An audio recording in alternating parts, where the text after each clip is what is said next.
Pemerintah Provinsi Bali menggelar Persamuan Agung yang dihadiri oleh Bendesa Adat, Perbekal, Lurah, Majlis Desa Adat, Bupati, Wali Kota Sebali, jajaran pemerintah provinsi dan perangkat daerah provinsi kabupaten kota yang berkaitan dengan penyelenggaraan program di Desa Adat Sebali. Persamuan Agung dengan tema Ngiring Mesekian Mengewangun Desa Adat Miwah Desa Antuk Kewigunan Bali, Paras Paros, Sarpenaya, Segili Segulu, Salunglung Sebayantaka dihadiri Gubernur dan Wakil Gubernur Bali Wayan Koster dan Cok Oke Arta Ardana Sukawati.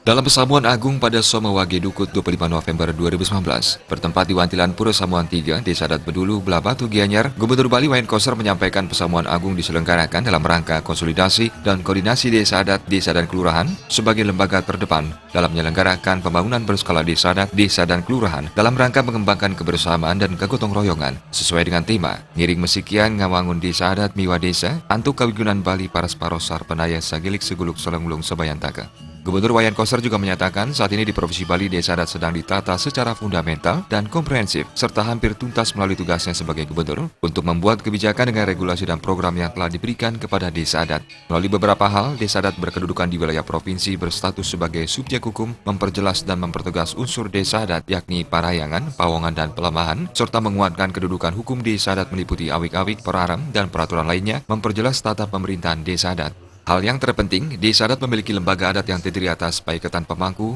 Paikatan Serati, Paikatan Werda, Pecalang, Yohana Desa Adat, Paikatan Krama Istri Desa Adat, serta Peseramat. Hal ini harus ditata dan dikembangkan serta dikelola ke depannya agar semua lembaga Desa Adat berdaya. Menurut Gubernur Koster, khusus yang berkaitan dengan Pedruan diantaranya, usaha Desa Adat meliputi laba pencengkraman Desa Adat yang dikenal LPD, perda baru akan diterbitkan sehingga sesuai dengan nomenklatur kearifan lokal. Memperjelas dan mempertegas kedudukan serta peran Majelis Desa Adat di tingkat kecamatan, kabupaten, dan provinsi. Memperjelas dan mempertegas tata hubungan dan kerjasama Desa Adat. Mengatur pembangunan Desa Adat dan pembangunan kawasan perdesaan Desa Adat.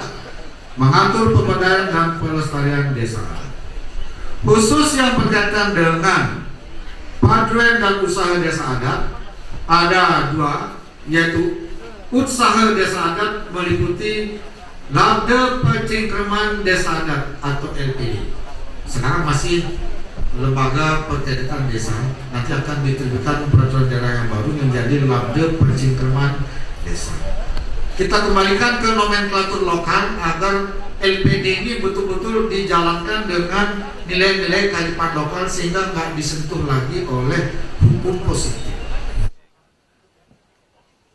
Gubernur Wayan Koster juga menegaskan telah menerbitkan Peraturan Daerah Provinsi Bali Nomor 7 Tahun 2019 tentang pembentukan dan susunan perangkat daerah yang berisi pembentukan dinas baru, yaitu Dinas Pemajuan Masyarakat Adat. Dinas tersebut secara khusus mengurus Desa Adat kali pertama dalam sejarah pemerintahan Provinsi Bali. Sufiatna dan Bayu di Bali TV.